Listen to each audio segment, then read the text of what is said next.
What you're about to hear might change the way you see the world. But before we begin, subscribe to Tony's Horror Stories so you're not alone when the darkness returns. I took a job guarding a remote forest ranger station. What I found inside still haunts me. If you're hearing this, it's because I finally got the signal out. I don't know where I am anymore. Not really. My mind doesn't feel like my own. But if you ever see the listing for a job guarding a forest ranger station in Grimwood National Preserve, don't take it. Burn it. Erase it. Because this isn't fiction. This really happened to me. And even if it sounds made up, even if your brain says, no way, just listen. I wish I hadn't. Everything in my life was falling apart. I was on the edge of being evicted. My girlfriend had left, saying I was distant, obsessed with things that didn't matter. And maybe she was right. But when that ad popped up on a weird-looking job board, offering $5,000 a week to watch over an old ranger station for 3 weeks, it felt like the universe giving me a reset. It sounded too good to be true, of course. But I didn't care. There were no interviews, just an address, an NDA, and an envelope with the keys, a radio, and a handwritten note. Arrive before dusk. Stay until the end. Don't open the basement. I laughed at that last part. The drive was long, remote, and the deeper I went, the less real everything felt, like I was being drawn out of the world. Grimwood was massive, thousands of acres. The road leading to the station turned to gravel, then dirt, then mud. When I finally saw the structure through the trees, my chest tightened. It was tall, old. The wood was dark and damp. Moss covered parts of the siding. No cell service, not even birdsong. The only thing that greeted me was silence. The station was livable, if you like 1970s government chic. A tin sink, creaky stairs, and yellowed log books stacked on a dusty table. There was a smell I couldn't place, not rot, not mildew, something like burnt hair and wet copper. The first night, I kept the lights on. The silence was so thick, I could hear my own blood. Then, at exactly 3:17 a.m., footsteps. Outside, not random, not wildlife, steady, human. I checked all the windows, saw nothing, but I could hear the gravel shift. Next night, the same, but this time, when I opened the back door, I saw them. Footprints, bare, small, like a child's, leading from the woods to the door, but never away from it. I started locking every window. By the third night, the dreams began. I saw faces, eyes gouged out, mouths sewn shut, all standing in a circle, chanting without voices. In the center, a man screaming, bound, pleading for help. I woke up drenched in sweat. My hands were covered in dirt. When I looked outside, I saw it. Footprints again, but this time there was a trail of blood leading back into the woods. I turned to the logs.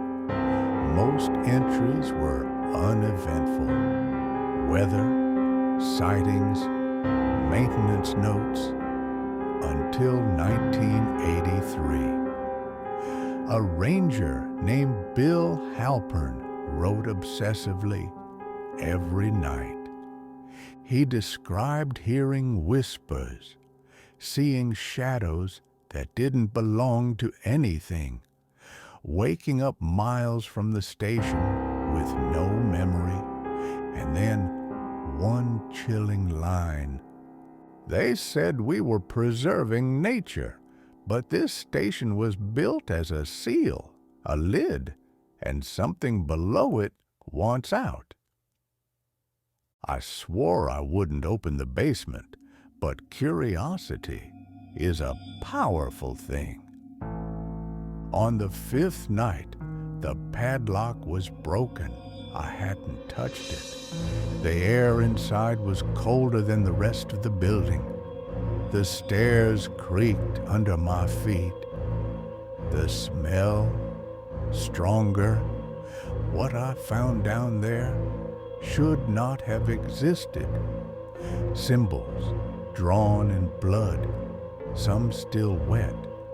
Bones arranged in careful patterns. Old candles long melted into black puddles, and in the center, a stone altar. Carved into it was a name, The Hollowing. In the corner, a wooden crate filled with VHS tapes and film reels. Some labeled, others not. I brought them up and watched. The first tape showed what looked like a group of people, cloaked, dragging a woman into the basement. She screamed, they chanted, the lights flickered. Her blood filled the grooves in the floor like it was designed to flow. Another tape, a young boy, crying, tied to the altar. A masked man lifts a knife, then the screen goes black. The last tape was labeled Ranger Halpern, Final Record. He looks broken, pale, wild-eyed. They live here, the victims, the ones they killed. They can't move on, and if no one is offered, they start to feed on the living. They're inside the walls now, inside me. He begins laughing, crying, screaming, and then silence. From then on, nothing was real. Every night at 3:17 a.m., the station vibrated like the earth was breathing. Voices inside my head, faces in mirrors that weren't mine. The woman from the tape, she stood at the foot of my bed, eyes hollow, hands dripping. She whispered, though her mouth didn't move, "You are the blood. The debt must be paid." I tried to run, but the woods circled back. The car spun tires in mud that hadn't existed hours earlier. I started forgetting things. Time, my own face, and the basement. It would unlock itself. I found papers hidden in a false wall.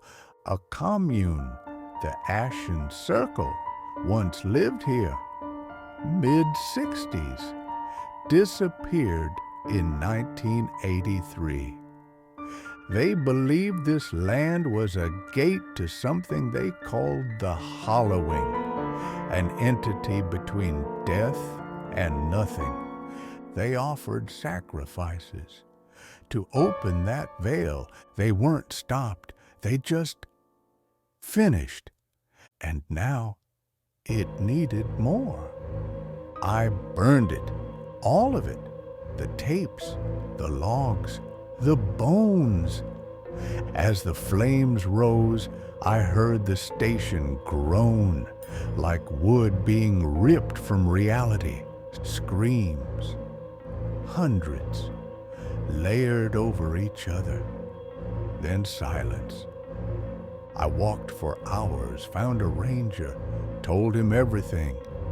He stared at me for a long time, then said, "That station burned down 40 years ago." Weeks passed.